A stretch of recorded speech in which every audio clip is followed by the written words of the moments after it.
बिहार का राजनीति से चोली दामन का साथ है। कहा जाता है कि बिहार राजनीति की जननी रही है।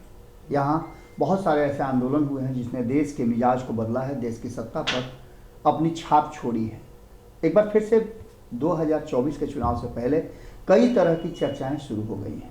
इन चर्चाओं में कहा यह जा रहा है कि भारतीय जनता पार्टी हर हाल में बाई हुक एंड क्रूक 2024 में नरेंद्र मोदी को फिर से प्रधानमंत्री बनाना चाहती है और इसके लिए वो किसी भी तरह का हथकंडा, साम दाम दंड भेद कुछ भी लगा करके चाहती है कि 2024 में बिना किसी संकट के, बिना कष्ट के, बिना किसी तरह का हिल हुज्जत किए नरेंद्र मोदी प्रधानमंत्री बन जाएं। इसके लिए कई तरह की बातें कही जा रही हैं। यहाँ तक कि भारतीय जनता पार्टी पर कई आरोप लग रहे हैं।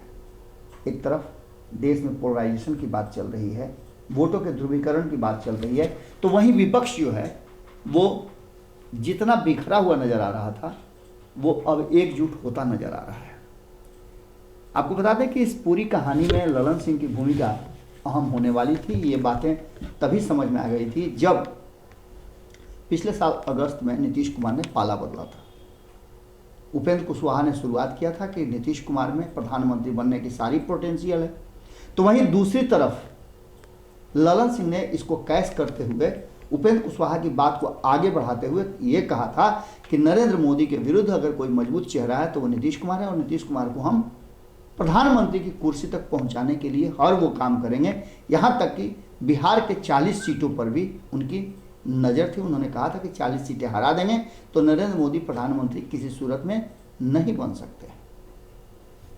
अब इसके आगे की कहानी शुरू हो गई है। भारतीय जनता पार्टी को कहा यह जा रहा है विपक्ष के द्वारा कि राहुल गांधी जब यात्रा पर निकले तो उस यात्रा का विरोध नहीं कर पाई भारतीय जनता पार्टी, या उसको ठीक से टैकल नहीं कर पाई।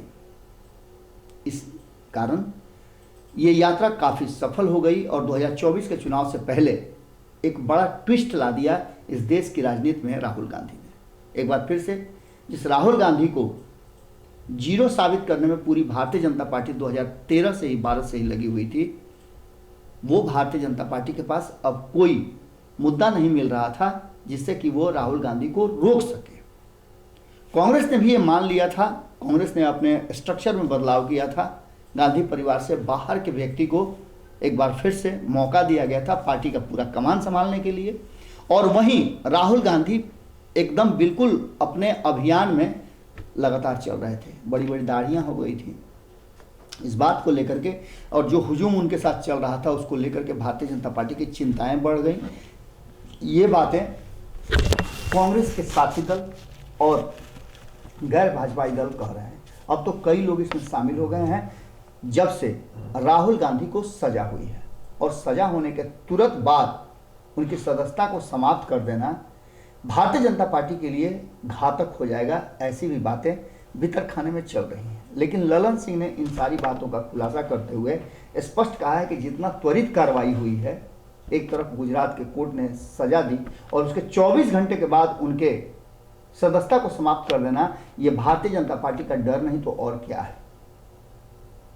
इस प्लान को और इस तरह के कई प्लान हैं जिसको लेकर के ललन सिंह ने खुलासा किया है।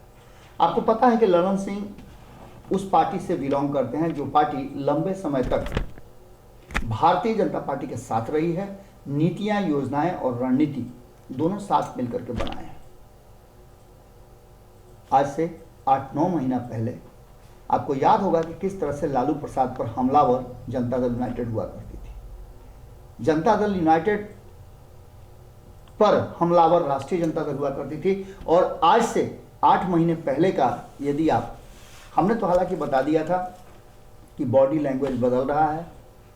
सत्र चल रहा था, उस सत्र के दौरान भी हमने बताया था कि नीतीश कुमार और तेजस्वी यादव में आंखों आंखों में बात हो रही है। आप भारत लाइव के और पंचनामा के नियमित दर्शक हैं तो आपको ये बात अच्छी तरह से पता होगी कि हमने ये बात कहा था कि दोनों दो जगह, दो खेमे में बैठे हुए हैं, लेकिन आंखों आंखों में जो इशारे हो रहे हैं वो कुछ और कहानी लिख रहे हैं। और उसके ठीक 2 महीने के बाद सरकार बदल गई बिहार में।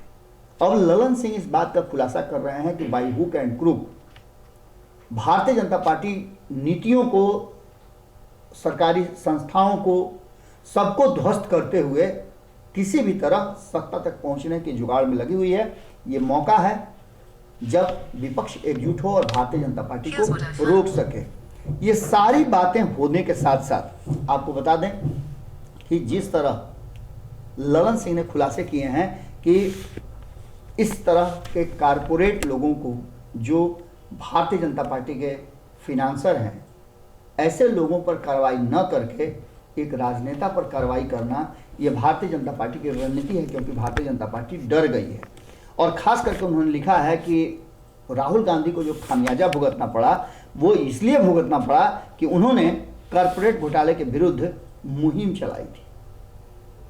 भारतीय जनता पार्टी यदि सच में राष्ट्रवादी पार्टी है तो उसे सबसे पहले उन लोगों के ऊपर कार्रवाई करनी चाहिए थी जो देश की अर्थव्यवस्था और संपत्ति को नुकसान पहुंचा रहे हैं।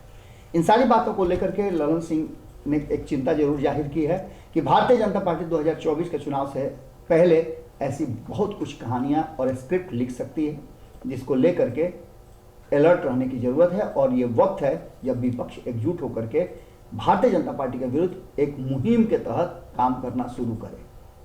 हम अलग अलग खेमे में बिखरे हुए हैं, जिसके कारण भारतीय जनता पार्टी हम पर हावी रह रही है।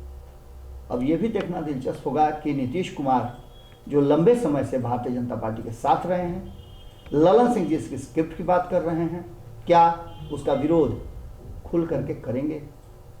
क्या होगा ये तो आने वाला वक्त बताएगा। लेकिन इतना तो मान के चलिए कि जो कुछ भी हुआ है वो संवैधानिक रूप से ठीक हो।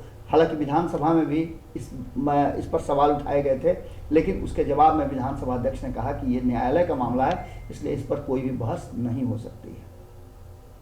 अब संवैधानिक रूप से हो या असंवैधानिक रूप से हो, जिसकी चर्चा चल रही है कि भारतीय जनता पार्टी के लिखे स्क्रिप्ट पर राहुल गांधी को सदस्यता समाप्त करने के लिए चिट्ठी जारी की गई है, कितना सत्य है और कितना इसके असर पड़ेंगे ये आने वाला वक्त बताएगा। एक बात तो तय है कि इसके स्क्रिप्ट और इस तरह के स्क्रिप्ट अगर और भी लिखे गए हों तो निश्चित रूप से राहुल गांधी पर जो कार्रवाई हुई है उसका असर और उसका दंश भारतीय जनता पार्टी को 2024 के चुनाव में झेलना पड़ सकता है।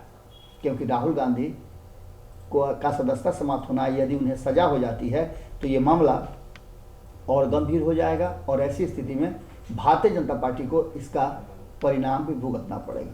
जुड़े रहिए भारत लाइव के साथ, अगली खबर में जल्दी ही मुलाकात होगी। बहुत बहुत धन्यवाद, नमस्कार। अगर ये वीडियो पसंद आई और वह बिहार के राजनीति और बिहारियत से सरोकार रखेनी तो सब्सक्राइब बटन दबा के चैनल के सब्सक्राइब कर ली।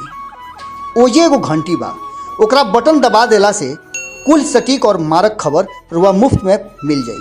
अगर रुआ पत्रकारिता के हमनी के नया प्रयोग में सहयोग कर चाहतानी तो ज्वाइन बटन दबा दी। पेटीएम नंबर नोट कर ली 9386816700। धन्यवाद।